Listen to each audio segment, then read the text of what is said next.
মক্কাত গৈ কংগ্ৰেছক খিল মাৰিলে কংগ্ৰেছৰ বেয়া লাগে। মক্কাত গৈ শয়তানক খিল মাৰিলে কংগ্ৰেছৰ বেয়া লাগে, কংগ্ৰেছৰ গাত লাগে। তাৰ মানে কংগ্ৰেছ হ'ল শয়তান। তাৰ মানে কংগ্ৰেছ হ'ল শয়তান। শয়তানৰ গাত খিল পৰাৰ দৰে কংগ্ৰেছৰ গাত খিল পৰে। সেইকাৰণে কংগ্ৰেছৰ গাত খিলটো পৰে। মুছলমান সমাজে এতিয়া সিদ্ধান্ত ল'ব কাৰ কথা শুনিব। এতিয়া অসমৰ ৰাইজে সিদ্ধান্ত ল'ব কংগ্ৰেছৰ কথা শুনি মক্কাত শয়তানক খিল মাৰিবনে নাই, নে খিল নামাৰে নে মাৰে, সেইটো অসমৰ মুছলমান ৰাইজে সিদ্ধান্ত ল'ব। এগৰাকী কংগ্ৰেছ নেত্ৰীৰ এটা মন্তব্যই জোকাৰিছে ৰাজ্যক। পবিত্ৰ হজ আৰু মহাকুম্ভক লৈ বিৰূপ মন্তব্য কৰিছিল নিজৰ সামাজিক মাধ্যম ফেচবুক যোগে। তাত লিখা হৈছিল, মুছলমানসকলে মক্কাত গৈ পাথৰ মাৰি পাপ কটা আৰু মহাকুম্ভত গৈ স্নান কৰি পাপ খেদোৱা একেই কথা। এনেদৰে ৰূপা কলিতা নামৰ এগৰাকী কংগ্ৰেছ নেত্ৰীয়ে ফেচবুক পোষ্ট দিছিল। তাৰ পিছতে এতিয়া উভতি ধৰিছে আম আদমি পাৰ্টীৰ ৰাজ্যিক সাংগঠনিক সম্পাদক আখতাৰুল ইছলাম হাজৰিকাই। মক্কাত গৈ শয়তানক খিল মাৰিলে কংগ্ৰেছৰ বেয়া লাগে, কংগ্ৰেছৰ গাত লাগে। তাৰ মানে কংগ্ৰেছ হ'ল শয়তান, সেইকাৰণে কংগ্ৰেছৰ গাত খিলটো পৰে। এতিয়া অসমৰ ৰাইজে সিদ্ধান্ত ল'ব কংগ্ৰেছৰ কথা শুনি মক্কাত শয়তানক খিল মাৰিবনে নাই, নে খিল নামাৰে নে মাৰে, সেইটো অসমৰ মুছলমান ৰাইজে সিদ্ধান্ত ল'ব। যে অসমৰ কংগ্ৰেছৰ নেতাইটো এতিয়া খিল মাৰিবলৈ তেওঁলোক এগ্ৰী নহয়, শয়তানক খিল মাৰিবলৈ তেওঁলোক এগ্ৰী নহয়। গতিকে অসমৰ মুছলমান সমাজে সিদ্ধান্ত ল'ব যে তেওঁলোকে কংগ্ৰেছৰ কথা শুনিব নে আমাৰ কোৰাণ হাদিছৰ কথা শুনিব, সেয়া অসমৰ মুছলমান ৰাইজে সিদ্ধান্ত ল'ব। প্ৰথমে আমি সকীয়াই দিব বিচাৰোঁ যে এই আমাৰ ইছলাম ধৰ্মৰ এটা বুনিয়াদী কথা হ'ল পবিত্ৰ হজ।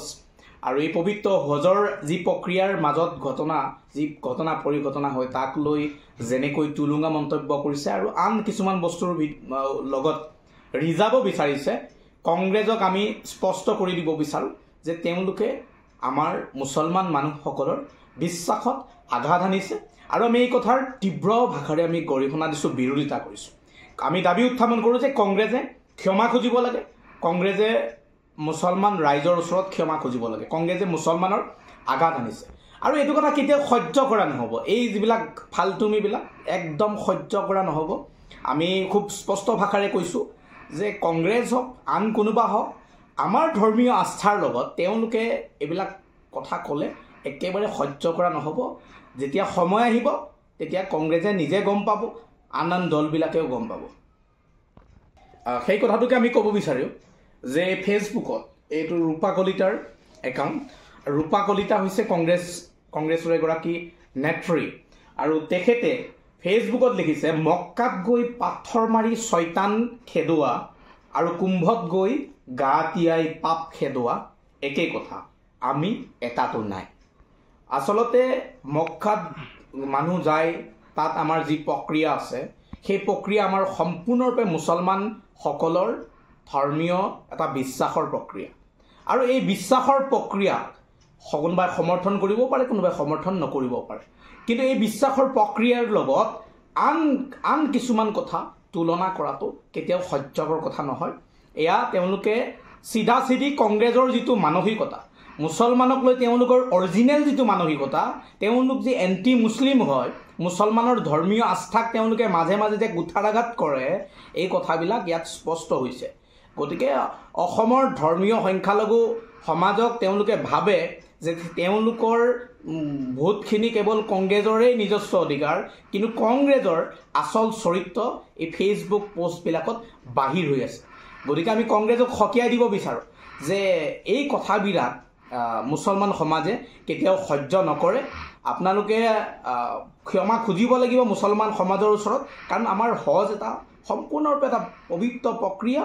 আৰু আপুনি চাওক যে এজন মানুহ যেতিয়া গোটেই জীৱনটো অতিক্ৰম কৰে, তেওঁ শেষ সময়ত হজৰ প্ৰক্ৰিয়াটো সম্পন্ন কৰে।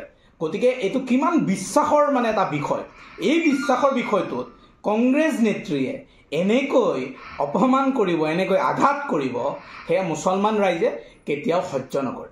দ্বিতীয়তে আপুনি এটা কথা চাব, কংগ্ৰেছৰ এণ্টি মুছলিম যিটো বিষয়, সেইটো এণ্টি মুছলিম যিটো চৰিত্ৰ, সেই চৰিত্ৰটো আপোনালোকে দেখা পালে। এতিয়া মই তাৰপিছত ক'ব বিচাৰোঁ যে কুম্ভত গৈ গা তিয়াই পাপ খেদোৱা একে কথা। তাৰমানে তেওঁলোকে আন যিসকলে কুম্ভৰ লগত জড়িত তেওঁলোকৰ বিশ্বাস, সেই মানুহখিনিকো কিন্তু অপমান কৰিছে।